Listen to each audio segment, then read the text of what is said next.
because there was a nuance Uh-huh. in your in your language that I think is super important, and I'd love you to expand. You kind of auto-corrected be that rather than have that. Yes, And yeah. I think that's really important. Could you speak to that a bit? Yeah, and there's still some controversy on this. Some people like to say, that I have autism, but most of us at this point like to say I am autistic. Mhm. Um, and this is identity first language rather than person first language, I guess is what we say. But identity first is saying that part of my identity is that I'm autistic, that this is not an affliction to be cured, but Yeah. it is a description of who I am. It's not a you know, uh, it's not a prescription. It doesn't tell me how to behave, but it describes a lot of my experience having a different nervous system. The way I'm going to respond and adapt to situations is different than other people, and the way I witness the world is different than other people. Mm. So yeah, and that's not going to be cured or fixed, and I don't want it to be. Yeah. You know, and Yeah. like I really don't. And so yeah, that's the idea that you have it or you could put it down or something. It's at least as much a part of me as I mean, God, it's in your nervous system, so it's more a part of you than your leg or your arm, you Yeah. know? Welcome to the Soulful Sound podcast, where you will find conscious, inspiring content to support your healing and transformation.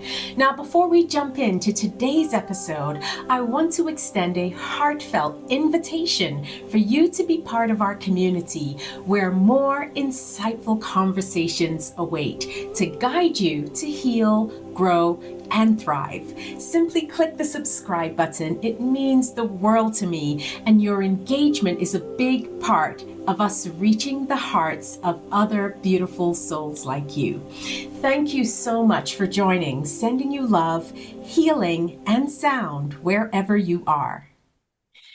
Hello, everyone, and welcome back to the latest episode of the Soulful Sound podcast. I'm joined by the wonderful Soul Smith, who is the author of The Autistic's Guide to Self-Discovery and a certified autism specialist who is autistic, dyslexic, and living with ADHD. He spent more than 2 decades as a college professor before shifting his professional focus to coaching other autistic and ADHD people to gain autonomy in their lives. Soul's speaking skills have earned him a following of hundreds of thousands on TikTok and led to educational seminars about neurodiversity with corporations around the world.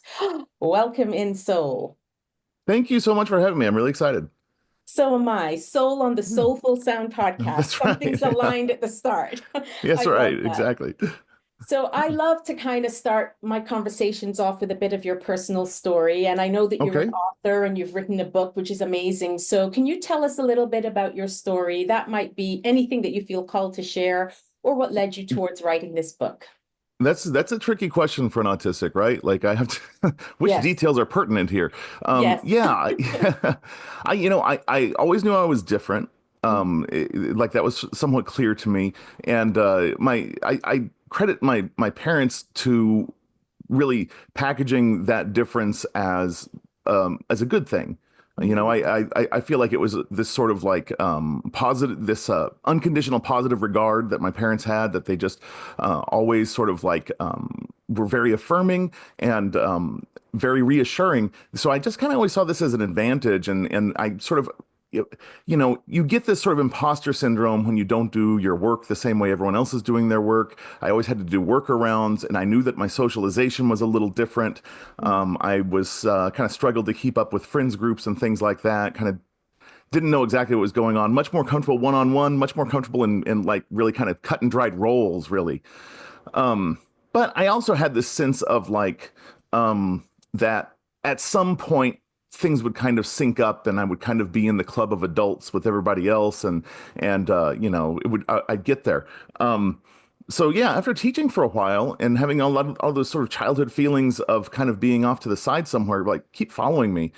Coming into a place and feeling like you fit in for a while and then suddenly feeling really out of place and not knowing what changed, not knowing what shifted, was just a repeating pattern. And moving all over the country to stay employed as a college professor happens to a lot of us, but it happened to me quite a bit. And finally, when the pandemic came around, I kind of took that opportunity of working remote to slow down a little bit. And my dad had just died, and I felt like it was a shame that he died without really saying something of his philosophy, that he never wrote down sort of the way he saw the world, the way he saw the world working. And I thought, you know what? I'm going to do that. And I sort of had this idea that my perspective on the world, which again, I was really interested in, I really looked into, could help people like sort of live differently. And, for example, go to college differently and see college as a way to sort of work on yourself, not just earning A's and B's, but to really learn more, really invest in yourself, see something intrinsically valuable there, and sort of deconstruct the world around them. So I made this podcast, and it was called Education versus Schooling. So it was kind of framed around this idea of, your education and your schooling are different. Let's look at that, and it kind of created this like a thread to pull on a sweater until like you don't have a sweater anymore, you just have a string. And by the end of that, by the 14 episodes in, I kind of landed in this place where we had done these stepping stones to get to what I felt was my real point of view in the world. And it was at that point that I realized, oh, I'm trying to teach people how to think like an autistic person. I'm trying to teach people how to kind of take filters off and perceive the world in a little bit more raw way, with not as much socialization and seeing things bottom up. And I was like, yeah, this is like an autistic person. There's something to this. And so I started reading a lot of books on autism. I was really interested in psychology, and I started getting a master's of science in psychology, and just focused everything on autism and ADHD. And yeah, it just became obvious that I was really seeing myself in those conditions, though the descriptions that they had for it were very much from the outside. And what I had managed to do was describe it from the inside without the clinical language. So I felt like this was a big advantage to helping other people understand themselves from the inside. So yeah, that's kind of where it started. That is so powerful. I often feel that the inside out approach to everything is where it's at. So I really want to dig in and get a sense of what that is. So how did you Okay. realize that you were autistic? Because there's a point in which you thought, I need to, see what's going on with me, the way you're experiencing the world. What does this mean? How did you know or realize? Gosh, it's tricky, but I remember I was describing, like, I don't know exactly what the aha moment was, but I was describing having a handful of coins.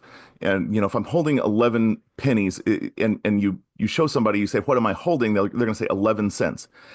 And the sort of typical way to look at this is that you're holding 11 identical objects, each one's worth a penny. But the way that I was seeing it is that each one of these is very different, that they're made to look alike, but they're made of different materials depending on when they were made, that they have different values. I had been listening to this radio show where they're debating, like, should we be keeping the penny, should we not be keeping the penny? And the thing they always bring up is it costs more than a cent to make a penny, so of course we should get rid of a penny. And I thought, well, that's really fallacious, because yeah, it, yeah, it costs more than a cent to make a penny, but you can use a penny several times, so a penny is actually worth a cent as many times as you can use it. So I started thinking about how different pennies have different lives, and how one penny might have been worth hundreds of dollars over the course of its life. And some of them get thrown away the very day that they enter circulation. And anyway, so I started seeing all these things I started describing this as like a handful of very individual stories. And yeah, I just started saying this, seeing that this is really bottom up reasoning that I'm using here.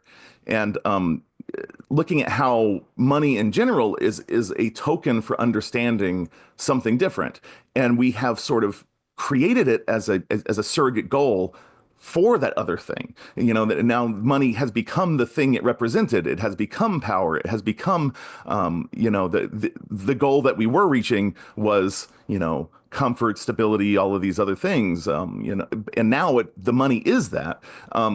And I feel like now we're shifting almost to information is more important than the money. I don't know. But yeah, and so I like the way that we tend to create heuristics, like these cognitive shortcuts, shortening our thinking to be more efficient with it is very neurotypical. And I'm not criticizing that. It's very efficient because your brain doesn't want to spend a lot of energy thinking.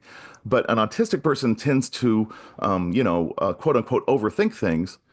And for me, taking the name off of things and considering it from new angles, looking at it, like I said, deconstructing it, pulling it apart, is much more interesting to me. So what's fascinating about that is if we weren't on the topic of autism and you Hmm. described that exact story, I hear three parts to that. I hear the mindfulness practitioners, where Hmm. you Right. take something and you look at it in very different ways. I hear growth mindset because you're saying Hmm. it's not just this one thing. And I also hear innovation. What's a different way that we could do this or look at this? So it's really Yeah. interesting that those three things have come up because, of course, I understand the context in which you're framing it. And at the same time, that's quite interesting. Yeah, and gosh, okay, so I have a couple of responses to that. One is one time I was at a college and this person had just written a book and they were coming and giving a lecture at the college and everybody in the department was very excited to go hear it. And it was about mindset. It was about, I'm sorry, it was about metacognition.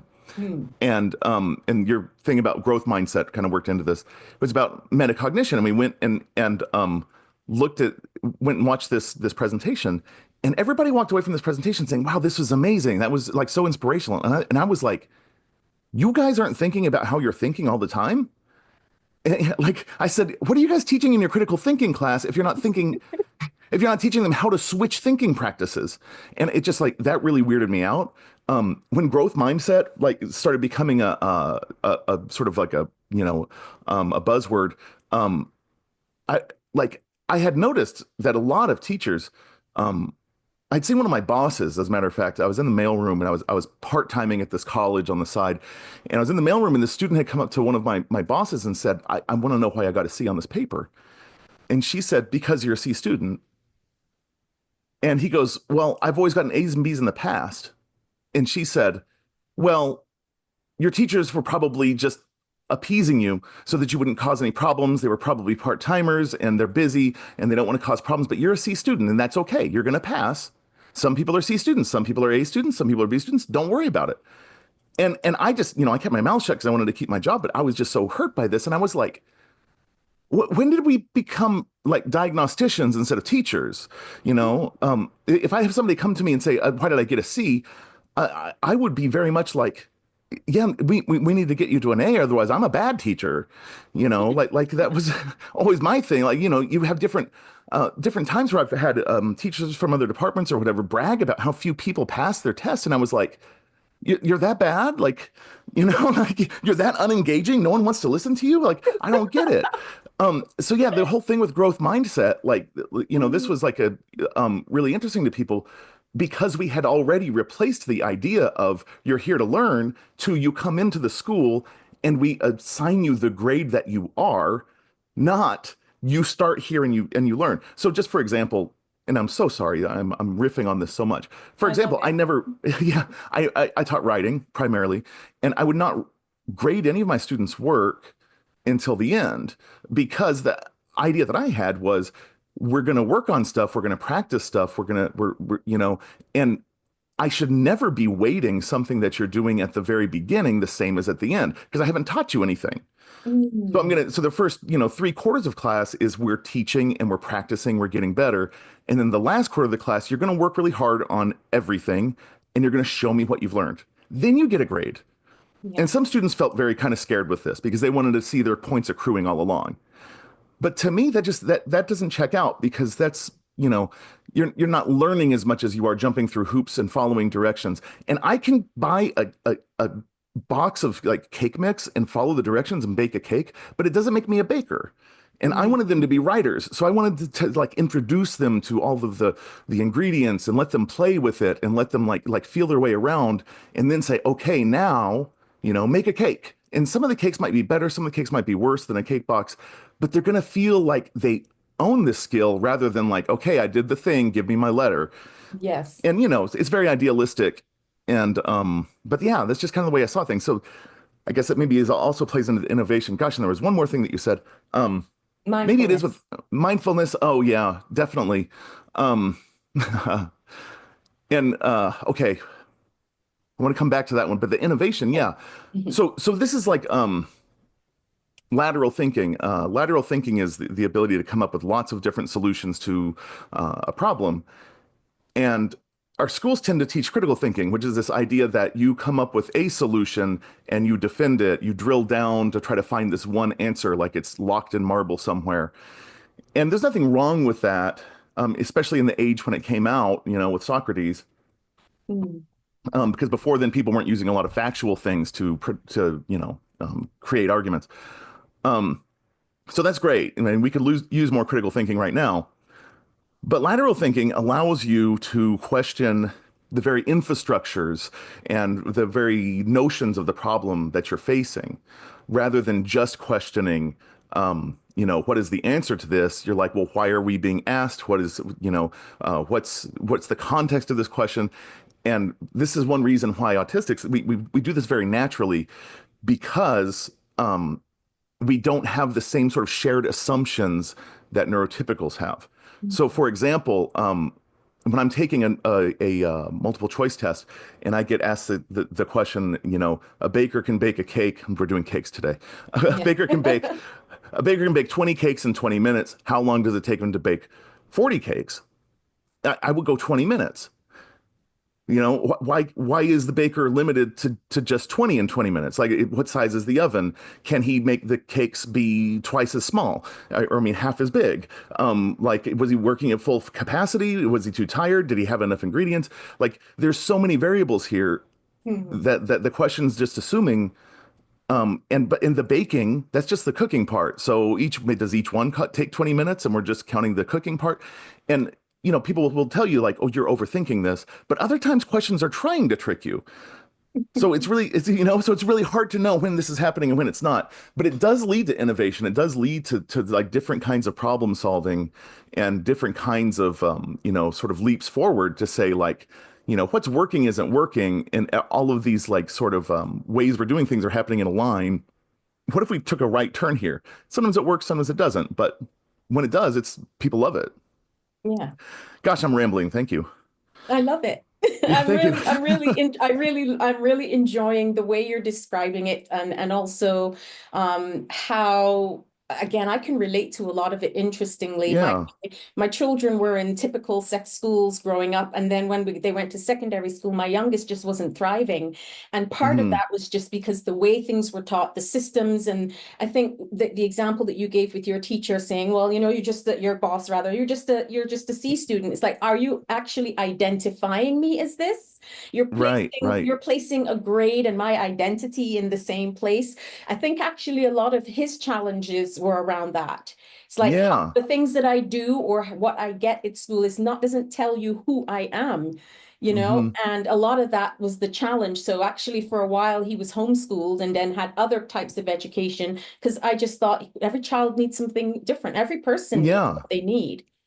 Right. Like you like probably figured that the way you present in school is going to affect if you're being diagnosed as a C student, could it be what you're wearing? Could it be your race? Could it be your You never hair? know. Like, Yeah. yeah, yeah. And so there, lots of people are going to be way more burdened than others. Yes, of And course. yeah, so and I mean, that's even going to happen even unintentionally, even if you do have a growth mindset. So like, my God, if you have the diagnosing mindset, it's terrible. Mhm. Oh gosh, yeah. But the homeschooling, we did that, quite a mix of that. We have four kids, and Mhm. all of four are different flavors of neurodivergent, and we did a mix of homeschooling and public schooling depending on the kid.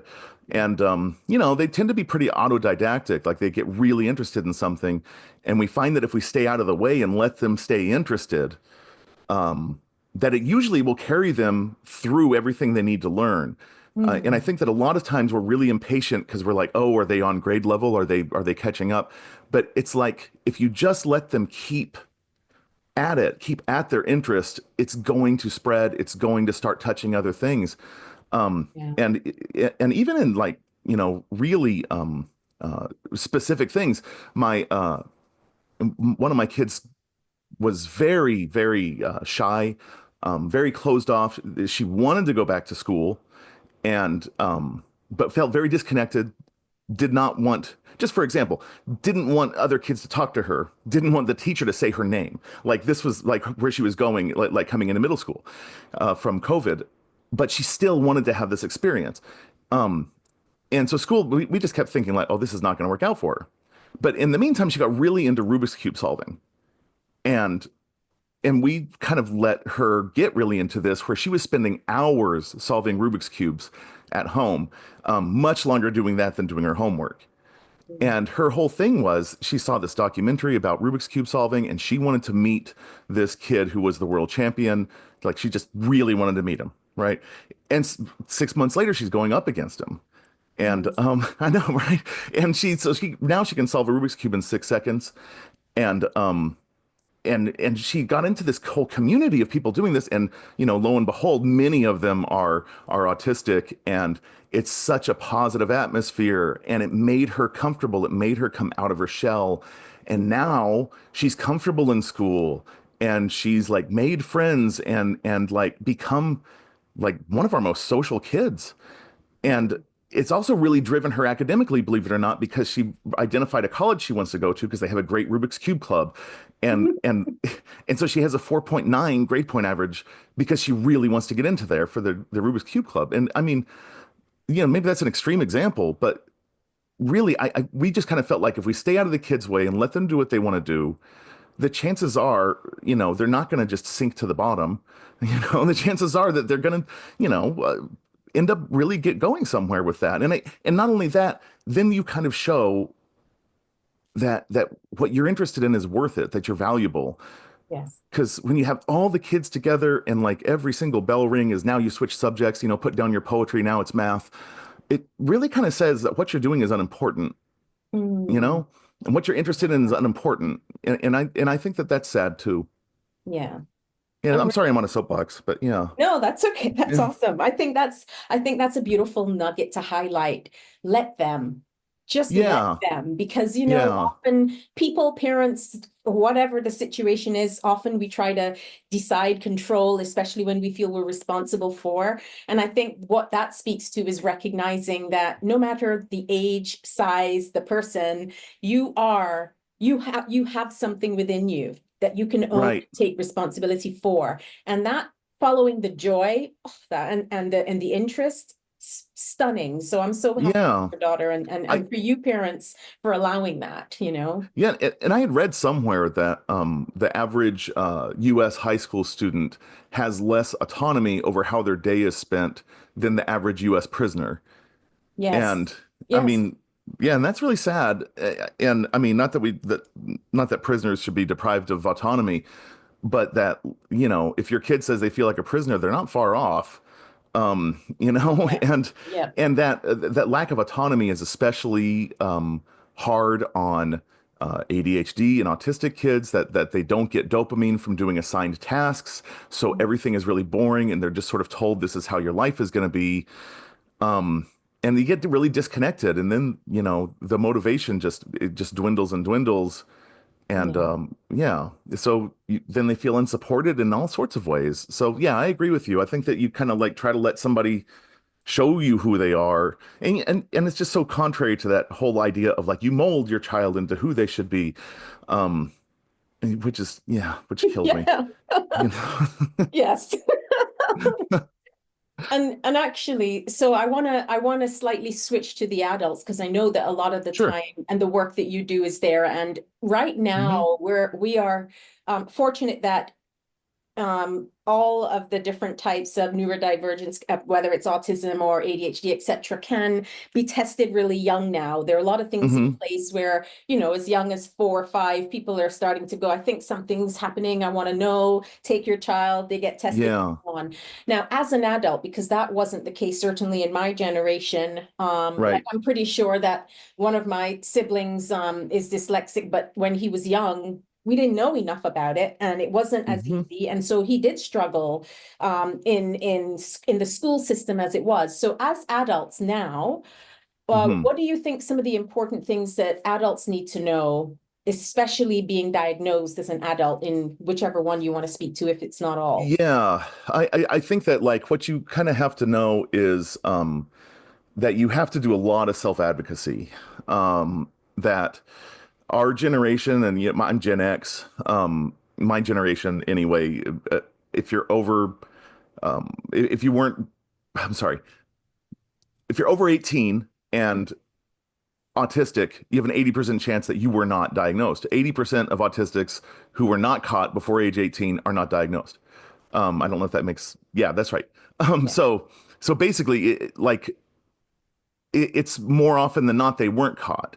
So you you see very, ones with who needed high supports and with in very obvious ways were caught. But the more somebody is socialized, the more they're really leaned on for their behavior, the less likely they are to be caught. So, for example, women are less likely to be recognized as men because women are more heavily socialized in our society. The least socialized group is white men. You get the like, well, boys are going to be boys, and they get away with a lot, right? And women, you have these expectations about like they're going to be like emotionally involved, they're going to like be caretakers, they're going to be quiet. Like there's all these different things about girls that we put on them from before birth that begins to socialize them. And so many autistic girls don't get recognized, but instead they sort of get called tomboys because their socialization has to drift through the regular socialization of boys before it goes all the way to what an autistic boy may look like, if that makes sense. And so this goes for other races too, because you have other races who, because of our culture, need to really watch how they're behaving in public with white teachers and that kind of thing. So they're watching themselves more closely. So yeah, the diagnostic criteria was made about upper middle class white boys, and essentially that's still somewhat the model. The CDC says on their website that boys are 4 times as likely as girls to have autism, which is absurd.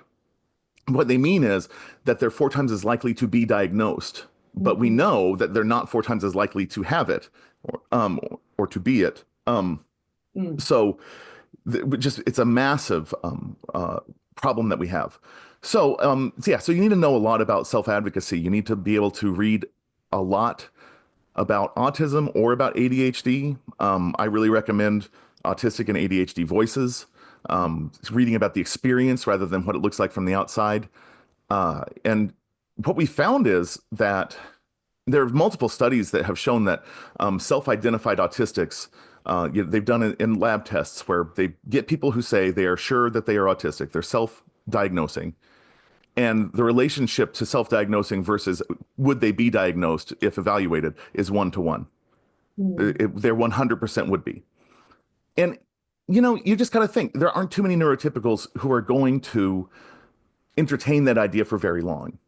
There are not too many neurotypicals who are going to read about the autistic experience and say, yeah, this is me. And I've heard a lot of people say, oh, people are just doing this for attention. They're just doing it to be cool. There's other cooler groups. Yeah, to be, what? Yeah, a lot of us were hiding what we are growing up because we didn't want to be uncool, and the depictions that we have of us, like, in the media are really uncool. Like, we have a lot of pride now, and I think that's great. I think that we have to, but yeah, there's like cooler things to fake your way into, I think. It's silly. Just people don't like to be decentered. They don't like to think that other people are different than them. And usually it's just, it's the Dunning-Kruger effect, right? The less you know about something, the more sure you are in your own ability to say you're not autistic or whatever. So yeah, you really have to know a lot about it. And most people I know who've self-diagnosed, they've thought about it for years before they've come forward, before they've told anybody. And when it comes to diagnosing, there's still a lot of difference of knowledge out there with the people doing the diagnosing.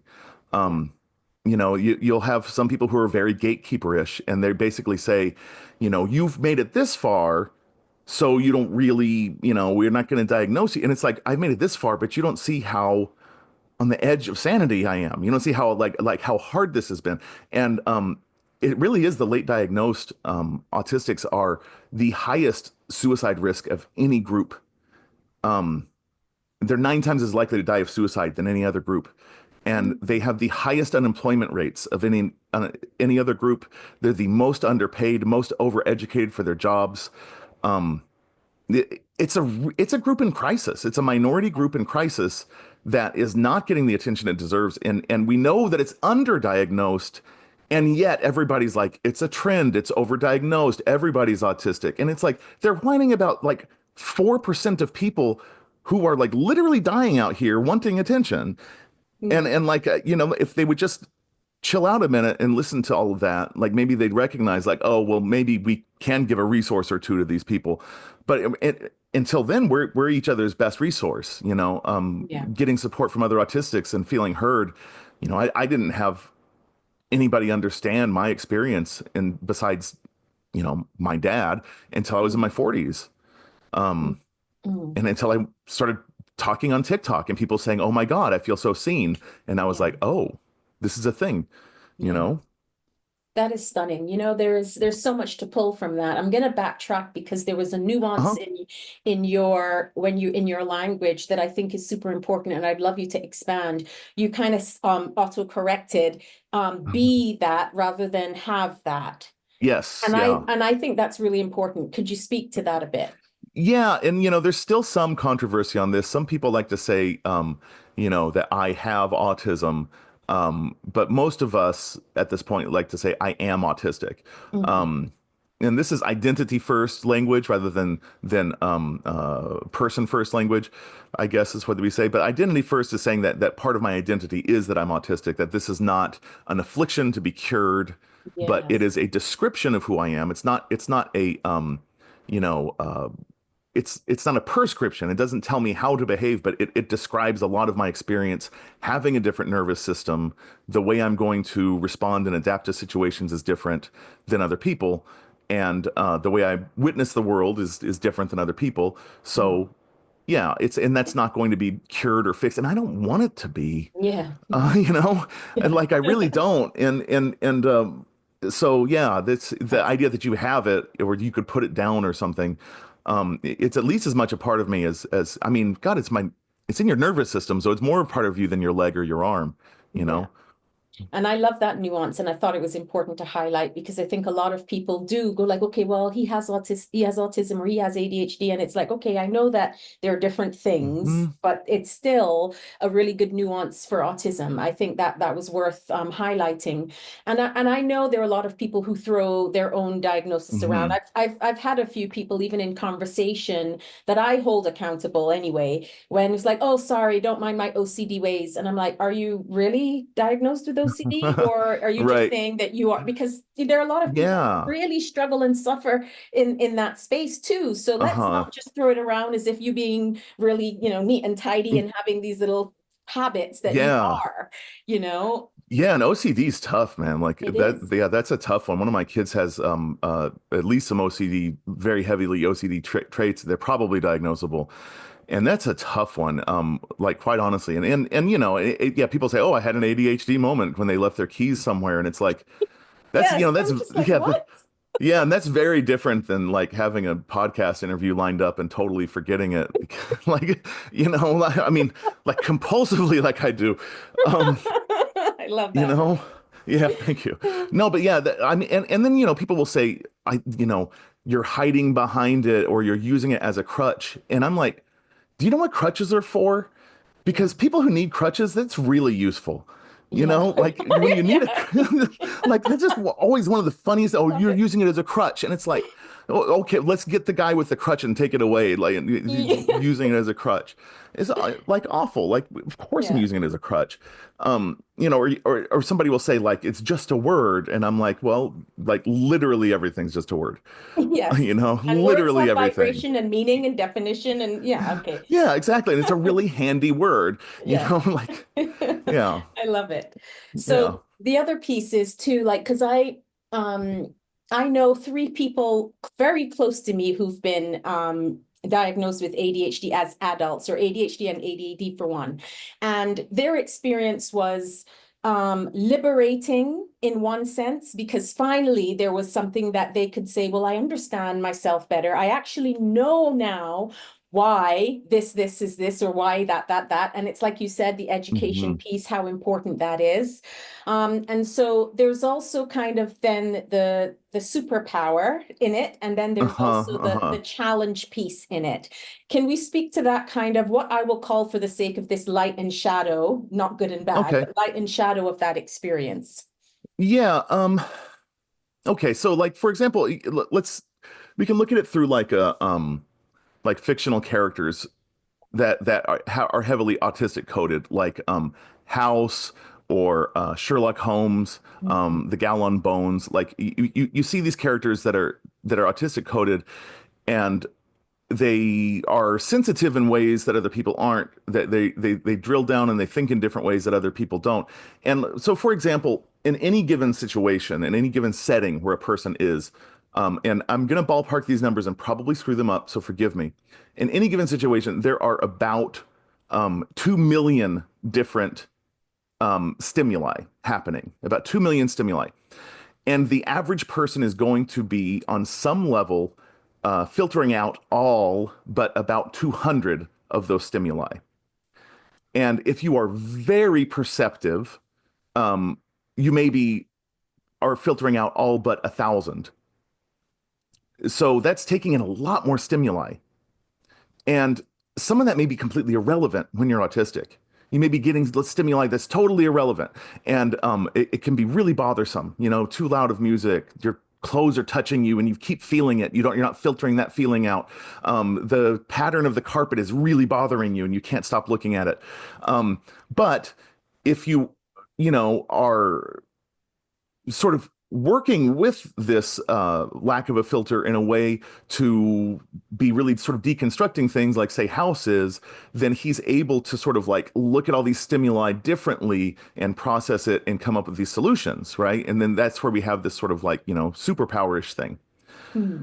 But the other thing that we don't see, the shadow part, besides a lot of the stimuli is going to be unintentional and very bothersome, is you see these fictional characters working like 16-hour days, 5 or 7 days a week, and that's just unrealistic.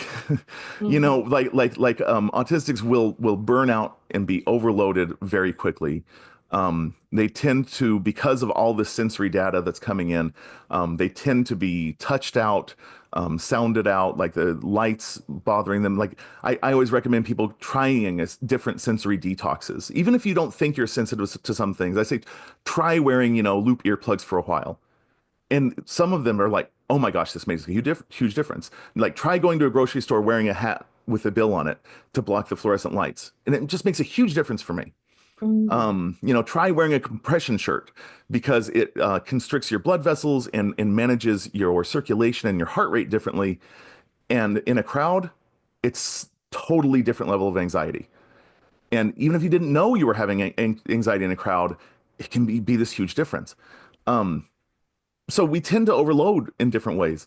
Um, and so, I always tell people to be careful with, we don't want to infantilize autism, but we also don't want to idealize it because the expectations just get to be really, really high. Um, and there's some things that are just like wonderful about it, and then some things that are really tough. I mean, for me, I've always felt that, um, and forgive the egoism here, but I've always felt that like my point of view that I might bring to, say, a faculty meeting is technically more correct than other people's. Because, for example, we'll be talking about a policy change idea or something, and everybody's, tossing around these different ideas, and I go, excuse me, why don't we go to the library and pull up the research on this and see what it says, and why don't we call other colleges and see what they've done and find out what their results were, and then we'll talk about it next week. Why are we trying to reinvent the wheel by like shooting from the cuff here? This is ridiculous. And people don't like that. They I don't like like that at all. Yeah, no, right? it. But okay, Evidence, faculty, research. I right. mean, But yeah, but like groups of faculty who are like sure. they're doing these different posturing to each other. There's all this hierarchy at play that I'm just totally unaware of. Mhm. I thought we were all friends. I thought we were just sharing ideas, but it turns out that their little moves are being made all around me, and I'm just totally unaware of it. You know, what I found out is that I'm socially, uh, like my intelligence level is actually really high as they rate it, and of course we know that rating intelligence has all sorts of biases in there, so I don't like to put a lot of stock in it. But my processing power evidently is a lot. However, my psychiatrist also said that I am about as socially aware as a 7-year-old. And I was like, that's really offensive. No, that's true. I was like, that makes sense. Like, there's a lot of nuance going on that I don't get, that I have to tell my wife, like, hey, this is what happened at work today. And like, she'll explain it, and I'll be like, no, that can't be what that means. And like, it'll be weeks before I see that she was right, that there's all these different layers to conversations that I'm missing. And that's why, for example, I'm much more comfortable playing a role, like being a professor, being a colleague. And it's harder for me to, be a work buddy, like to go out for a drink with people after work, because I don't know what we're going to talk about and what that's going to entail. Does that spill over into work? There's a line there that I have to straddle. And if I'm not catching the nuances, I could come across as cold and aloof, or I could overshare. And I know that all of that's going to endanger my job, you know? Yeah, gosh, there's so much to consider. I mean, I people know.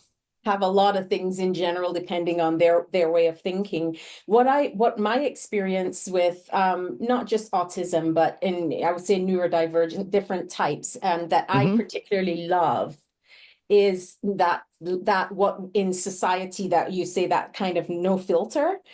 I, Yeah. I really appreciate people being direct and just speaking authentically. And without that filter, there's sometimes less of a mask. I know there is a Yeah. mask in many other ways, as you say, playing a role. So Y- it's like mask off, mask on, so to speak, depending on how you have to adapt to certain situations and so on. Right. Right. Definitely. A good example of the no filter thing is the story of the Emperor's New Clothes. Mm. um that, like, I always say, like, people tell that story of the Emperor's New Clothes and as if this is a story about two clever tailors, but it's really about the way that like society will do anything to bow down to this notion of hierarchy and agree with each other about things, and that this little autistic boy is like, wait a minute, this guy's nude, that he has no filter, he just says what he sees, because he's not wearing the mask. He's not wearing the same mask everybody else is. Um, and for me, I know that, everybody knows how to mask up in a job interview, or you go to the dentist or something like that. But nobody expects a job interview or going to the dentist to be fun. And it's hard when you're autistic and you have to mask when you go to a party, or you have to mask when you're with your, extended family. And like, those things are supposed to be fun or relaxing maybe. And it can be really exhausting. And like for me, different interactions, will, I'll be able to mask differently depending on how regulated I am. So for example, the question, how are you doing? Like, that's just a social nicety, right? Like, people say, how are you? And you could just reply by saying, how are you? You don't even have to say how you are. Um, Yes. However, I'm as intellectually aware of that as I am. If I am in an emotional state and somewhat dysregulated, when somebody says, how are you? There is this feeling that I have that is so compelling, that this person is asking me out of deep concern. Mm. And I can't get past that. If I'm like upset about something and I'm processing it, it happens a lot because I'm overthinking things, ruminating, and I'm in the grocery store and the cashier says, "How are you?" And I go, "God, I've just had the hardest day. Thank you for asking. It's been," and I will start talking, and then I see this look on their face, and I'm like, "Oh, I'm sorry." I did not realize. And no, no, yeah, we're all going through it. And I'm like, yeah, we're all going through it. And I just feel so stupid because I knew that she was just asking, how are you? And the worst example of that being, my sister and I were at the grocery store, and it was the day my dad died. And I'm in shock and whatnot. And the cashier says, how are you? And I said, God, did you really fucking just ask me that? And my sister's like, Soul, like, Soul, we're fine. It's okay. He's having a rough day, but we're fine. And I was like, I'm sorry. I'm like, just like, Don't you know what I'm going through? Yeah, no, right. You think I'm okay, right? And it's weird because, like, of course I know they don't know that, but on Yeah, of some course. weird level, it Mm. feels like, because here's the other thing. I don't know what other people don't know. And Mm. sometimes I'm surprised that they did track something that I said. They did catch some sort of subtext. So like maybe that's part of it. Mm. But like so anyway, so my scripted answer is hanging in there. Because if you say hanging in there, it will always sort of like speak to a difficulty I might be having. Plus, the person who hears that thinks it's clever or cute or something, and they sort of laugh. And so I can sort of say that, and it doesn't feel dishonest or weird. So usually I can remember to do that. You see, this is what I love is that I really crave for that. And I think a lot of people do for that authentic response. I was with a client today, earlier today on Zoom, and I said, "How are you?" And she said, "I'm Hmm. good." And then she said, sorry, hang on. I know that when you're asking, you really want to know. Right. Yeah, And I right. was like, okay, so Yeah, that's great because this is the context. So she was able to pause and yeah, really reflect. Equally, though, if I ask someone, how are you? It's not like, hey, how are you? It's like, how are you? And it's really okay that if you're not okay. So I right. really appreciate that response in people. So I have to say that I mean, maybe I need to come hang out with you and because Right. we're No, think we're all yeah. now. No, and it's nice, Yeah. and it is nice when that kind of thing can happen. But and then it's weird because like when you're developing a friendship, gosh, so small talk is like feels really pointless to autistic people. Like autistics talk about small talk all the time because it feels so weird to them because autistics have this notion that to talk is to exchange information of some kind. Mm. And small talk exchanges no information. It's making making comments about the immediate surroundings that nobody would get wrong, immediately observable. Like, oh, it's raining. Yes, it sure is. Oh, it's Monday, another Monday. And so I finally figured this out. Like I've worked and worked on this in my head, and I finally figured out that what they're doing is building a sort of social rapport that's more like a dance, like two birds doing some sort of a dance, um, and seeing if they jive on a sort of just fully social level without risking any personal vulnerability. So they're Mhm. keeping all of their cards close to their chest, seeing if they jive, and there would is probably something that they're reading there that tells them, um, I don't want to talk to this guy, or I kind of like this guy. Something there that they can somehow be like, I don't want to, like, I'm not going to bring up politics. Something. And so they run into each other fairly often because the way they build friendships is proximity and frequency. So Mm. they get a little deeper with their small talk every time, like they're playing a game of tennis, hitting a ball back and forth just kind of gently. And then one of them hits hard to see if the other guy can hit hard back. Right. And then, yeah, so it gets deeper and deeper. And an autistic, it, it's much more like bowling, where we want to roll the ball and have everybody watch and sort of clap. And then we want somebody else to take a turn and roll the ball. And it's not so much a back and forth, but we exchange information. We tell a lot about something, and the other person tells a lot. And so that back and forth thing feels really weird. And so when we're building friendships, we really risk missing something, like missing that they were just vulnerable and again, coming across as aloof Mm. or oversharing. But if we're super authentic, like you were just saying that you crave that authenticity, if we're super authentic with somebody and they like that and they give the authenticity back, the next day they might feel weird and all of a sudden they might be detached, or you might get put in this weird zone of like you're the deep friend now. Mm. So when big serious things come up, they talk to you about it. But if there's a party, they don't really want to invite you to the party. They don't really want you to Mm. see them that way, you know? Right. And so you get in these weird little spaces. Yeah, I get it. Kind of Yeah. somewhat compartmentalizing based on interactions in a Yeah. way. Yeah. Yeah. And I think that there's, so we're missing a lot of that, the social nuance Mm. just because again, they're like, the social game just isn't, it's just not our forte at all. And that's, why the workplace is so, stressful because the whole thing, it turns out, is a social game. Oh man. And I had another really good connection there and I totally missed it. It was going to be better too. It'll come back to me, I'm sure, tomorrow. But Part two. yeah, right. Yes. Well, I know you kind of touched on this, but I kind of want to frame it as a question. What are some of the common or big misconceptions that people have about autism? Gosh, that we're all on the spectrum. Um, People say that all the time, like we're all a little autistic, or we're all on the spectrum. And I understand, that's coming from one of two places, like to sort of relate to you, or to maybe make you feel better or something, or to just kind of like, don't be embarrassed, I guess. I don't know. But eh, everybody has some autistic traits some of the time. Because believe it or not, because like I'll do a video on TikTok or something explaining an autistic experience, and people will say, everybody does that. We've all done that once in a while. And yeah, you have. Because believe it or not, autistics are humans. Like these are just human traits, because people say this is just a human trait. And I'm like, yeah, oh my gosh, we've been called out. Um, so our secret's out. Um, it's just that it's the prevalence of these traits, like the prevalence of it showing up so often that it makes your life different. The prevalence of these traits, being unavoidable in your life. And so when people say like we're all on the spectrum, it's like, again, if the spectrum just included everybody, there would be no reason to say it. There would be no reason to have an autism spectrum.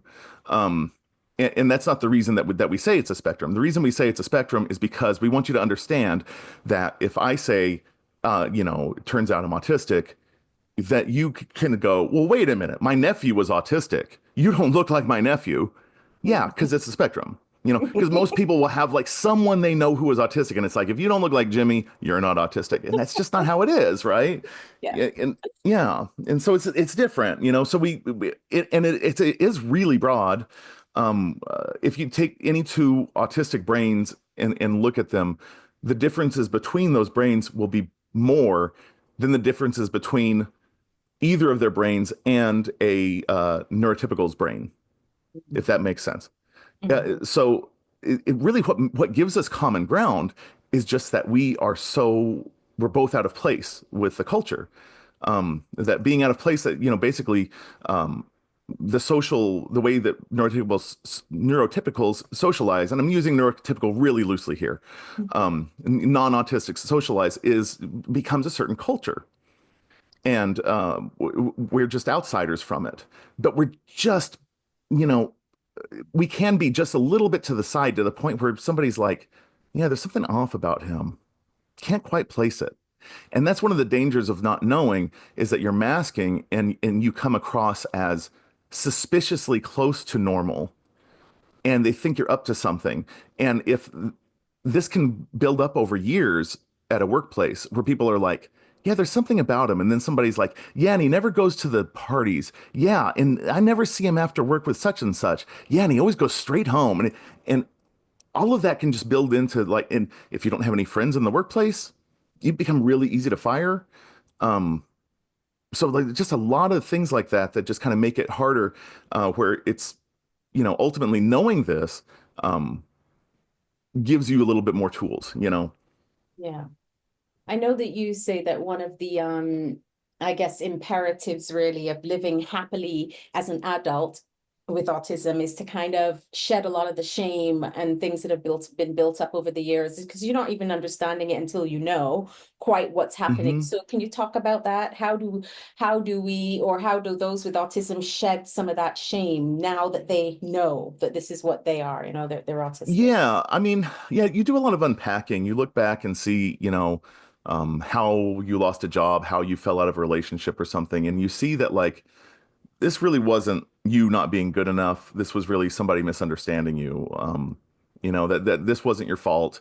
Um, and you see all these different places where, you burned out. You were asking too much of yourself. You were holding yourself to a standard that wasn't realistic, or you didn't know yourself well enough. That you just basically expected that you were like everybody else, and did everything you could to sort of fit in. I mean, like, I have clients who, when they began to really understand themselves, they began to sort of unmask, they recognize that their sexuality is different than they thought.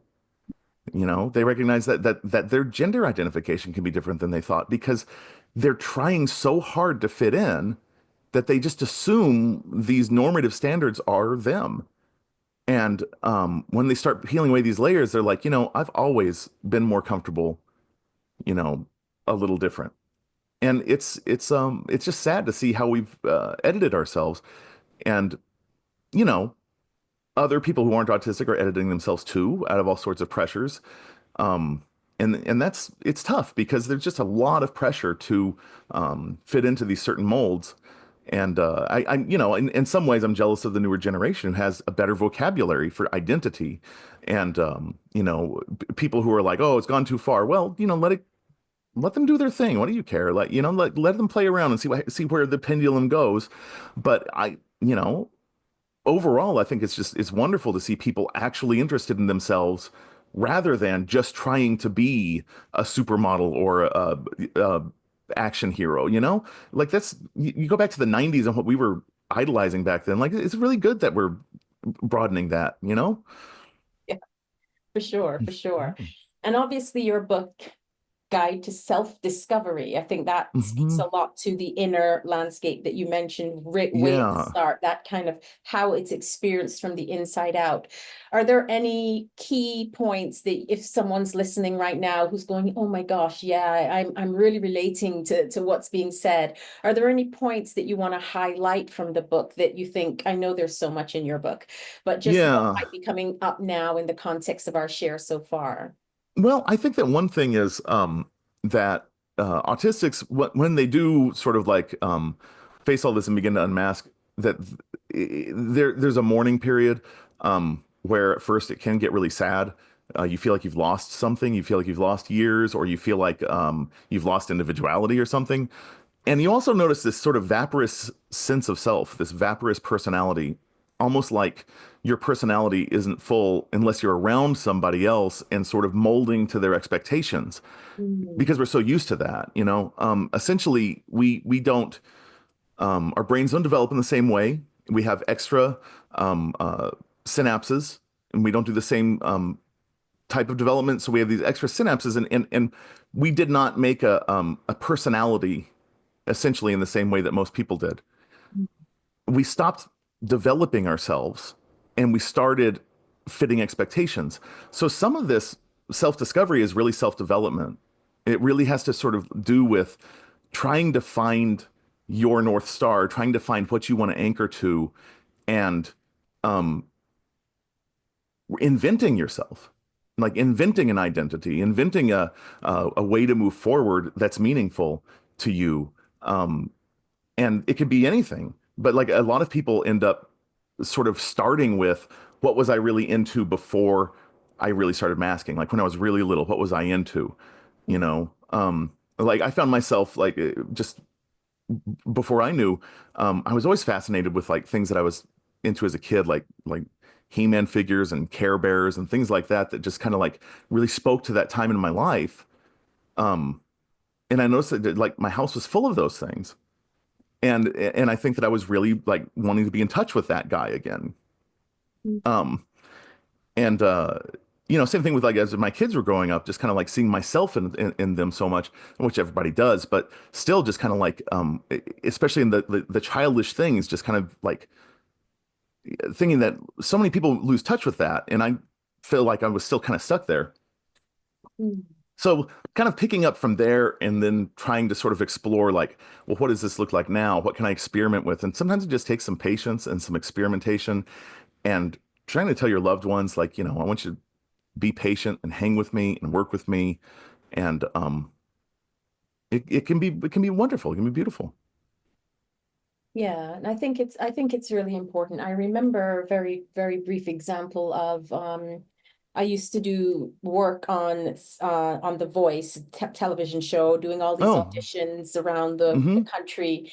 And when we were working on The Voice Kids, a woman came, and I'm pretty sure that her daughter was autistic. I don't believe she said that, but I'm pretty sure.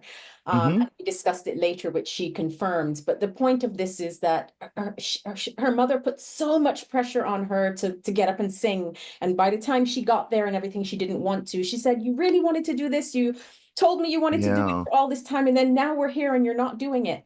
And then she went under a table and sat under a table at the back of the room. And her Mm. mother was like, okay, let's go. And she wouldn't listen to her mom.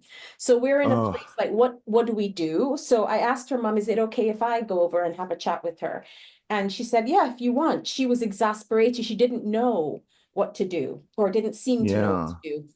So I kind of sat down on the ground, not under the table, but close enough Hmm. that she could see me. And I said, is it okay if I sit here? She said, yes.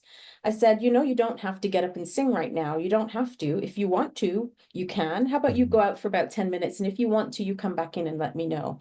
I said, is it okay if I take you out so the next person can come in until you're ready to decide? And she said, yes. So she slowly started to come out the table, and I took her out. And Mm. then I spoke to her mother at the end, who felt like, how did you get her to, she takes forever to leave when I try to move from one space to the next. Yeah. And I said, to be honest, I just said, can I come into your world for a few minutes? Right. And then Right. we step out, and so on and so forth. So I wanted to share that because for me, that was my way of handling an example that I feel very happy to be able to have been in that situation. But I'm sharing it because I'd love you to pick it apart a bit from Hmm. what I felt was helpful was, can I come into your world a bit, like rather than trying to drag you into mine? And then let's see Yeah. if we can meet somewhere in the middle with that. Yeah, definitely. I think that's exactly right because it's invalidating to always be pulled into somebody else's world and to have like the way you're experiencing things isn't valid. And transitions are hard, especially for autistics, and being in a different setting, having all these unexpected things happening like that is really hard. And really off-putting. So I can see how like she could really freak out there, and yeah, just kind of getting on her level, getting down there, and would make her feel like she has a sense of control and a sense of agency rather than this sort of binary like, are you going to disappoint your mom? Or are you going to disappoint your mom another way? Like, which is what it kind of seems like at that point. And it's of course parents get frustrated. Of course, um, of course they do. So, and maybe this is the most frustrated that mom usually gets, but it's yeah, it's always helpful to kind of slow down and recognize that like, you know, we're we're so used to feeling like we're in a rush that we kind of rush our kids, and you know, there's really nothing to miss here. Like we can totally just go at a different pace. So I really like that, the getting down on her level and yeah, letting her invite you to that. Like um lots of times that if somebody's introducing me to their kid and their kid jumps behind something like doesn't want to make eye contact with me, I'll do the same thing. I go hide behind something else. They Yeah, love that. Like yeah, of course. suddenly, Like, oh, yes. he gets it. Right, yeah, Yeah, totally. yeah. Okay, I And love it's just that. it's And I, yeah. And it's yeah. just kind of nice to be able to like show them that like they're a person really, that they get to be a co-creator of reality, and they're not just like ignored or something. um Yes, as you said but earlier, be seen, yeah, everyone wants to feel seen, whether yeah, you're autistic or not, but for sure, right. it's really Yeah, important. I remember just we have four kids, and I remember just the, obviously I remember the first time holding my first kid. But what really struck me, my wife and I kept saying, how perfect they are, because that's what you do. Everything feels so perfect. And it occurred to me at that moment, I was deconstructing the word perfect, and I was like, huh, by definition, you cannot make anything perfect better. You can only make it worse. And I was like, so I'm gonna fuck this up. And and I decided that I'm gonna fuck this up as gently as I possibly can, just as gently as I can. And that became my mission statement as a parent. Just gonna fuck up as gently as I can. So anytime it feels like things are going off the rails, I try to like take a step back and go, okay, let me listen, because like I don't want to get big and push somebody. And of course, sometimes I fuck up on fucking up, but you know. I love that. But yeah, but I feel like my dad never did. He never said anything hurtful to me, so I always try to remember that and try to like step back and listen, and and say, yeah, you have a point. This does really suck. what are we going to do about it? You know, um, and just try to figure things out from there. Beautiful. I love Yeah. that. And there's one other thing I want to ask you, and that is about, I think you speak about it as self-maintenance rather than self-care. Uh-huh. Can you speak to that? What's the difference for you? Yeah. I feel like the word self-care has just been so hijacked. It's been turned into such a sort of buzzy word that to me it just feels like a luxury, like a bubble Mhm. bath in the middle of the day, and everybody, a Calgon moment, I'm laughing because and that's exactly what came into my mind, by yeah, the way, no, right? bubble Doesn't bath, it? It's exactly. It must have been in the commercial or something. But yeah, something, yeah. yeah, and there's nothing wrong with that, right? There's nothing wrong with that. But I think that like I want to sort of package it as like this this is not a an extra for when you're done with your work, that it's necessary. You have to do this. We don't reward our car with an oil change because it did all of its jobs. You have to get the oil change before you go on the road trip, or else it's going to stop going. And we have to like see that as like we have to have maintenance. Like we have to do these things. It's part of getting going, and we neglect it far too often. We'll Mhm. push and push, and for a myriad reasons, um, we will burn out before we are reading the signals that we're going to burn out. The Mhm. burnout starts far before you recognize it. So it's a good idea to get into a regimen, especially like the best time to work on self-maintenance is when you don't need it. Mhm. The best time to work on meditation is when you feel like you don't need to meditate. The best time to get up and run is when you don't feel like you have to run. Like, because that's when you can start building the skill. That's when you can start building that resilience, because it's not going to save you if you're in the middle of burnout and you start. And of course, if that's where you have to start, that's where you have to start. Yeah. But I always tell people if they're in burnout and the meditation's not working, I go, just wait. Don't do it now. Mm. If it's frustrating you to do it, don't do it now. Fine. Do something else. But and there's lots of things you can do. But anyway, it's best to be doing that stuff all along, and hard to remember just because we don't reinforce that message very often. Yeah, really package it as a little extra for you at the end of the day. Yeah. Gosh, I feel like there's just so much more to pull from this conversation. I'm gonna have to have you back on, I think, Sol, because Yeah, I just that'd be feel like fun. I think we just kind of scratching the surface of so much juicy stuff. So I'll definitely get in touch to organize that. But I just want to say thank you. Obviously, thank you for being here and for sharing and educating us on this. I think it's more important now than ever. I think there are a lot of people who are so uncertain and unsure, and Mhm. there's so many ways to educate themselves, learn and get help to understand Uh-huh. themselves. So I think your book is going to be a great start in that for a Well, lot of thank you so much. people. Yeah. Thank you very much. I really appreciate that. And something that I will say for my book, the other night I did a reading somewhere and a signing, and I just got the best compliment from somebody that to me really spoke to what I guess I'm trying to do here without having known it, is he said he's always known he's autistic, and he did not know about my book until that day he walked by the bookstore and saw that I was doing a signing there. And he read it twice that day. And I was like, wow, twice. That's great. And he said that he has never finished another book about autism, that every time he tries to read it, he's so depressed by the third or fourth chapter that he stops. And he said that mine was like a love letter to autism, that mine really showed this positivity, this hope that the other ones didn't really show. And he just really wanted to thank me for that. And I don't think that it's like we use this toxic positivity. For me, I think that it's like, let's not overlook the positive just because there is so much negative. Like there is so much negative, sure, but like we don't want to overlook what the positive is. So that's kind of what I feel like I'm doing Wow, here. that is Yeah. stunning. I love that. A Yeah. love letter. Yeah. Oh my gosh, I got goosebumps. That's so Yeah. So I'm beautiful. sorry that I tucked over your outro there, but No, no, no, no, no. I just love that. I think that is a beautiful kind of way to wrap up. I do have one final question though, which I ask all of my okay. guests. But yeah, just thank you, and I really celebrate you and the work you're doing. So I'll make sure to put all the links, your book, and all of your stuff Oh, with thank this you. episode as always. So I like to ask all my guests one final question, and that's what's your soulful sound to the world? And that's just either a prayer or desire that you wish upon the world. Oh boy. I wish that everybody could feel mentally a sense of space around them. And maybe that's a little bit abstract, but that's what I keep trying to sort of do for myself is that with like so much anxiety and busyness and pressure that we have, I miss this sense of space.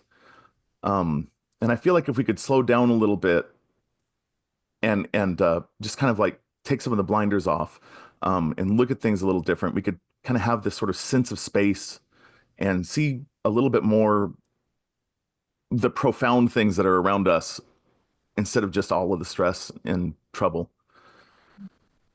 Is that too much? Some space. No, Yeah. no. Everything and anything you share is perfectly right now. Okay. And I know that those listening will relate to some mental space. So thank you Yeah. so much for that. And yes, I will be in touch again soon. Thanks again for your time. Okay. Thank you so much. Thanks. If you loved this episode, hit that like and subscribe button and make sure to check out our other episodes. Thank you so much for tuning in, sending you love, healing, and sound wherever you are.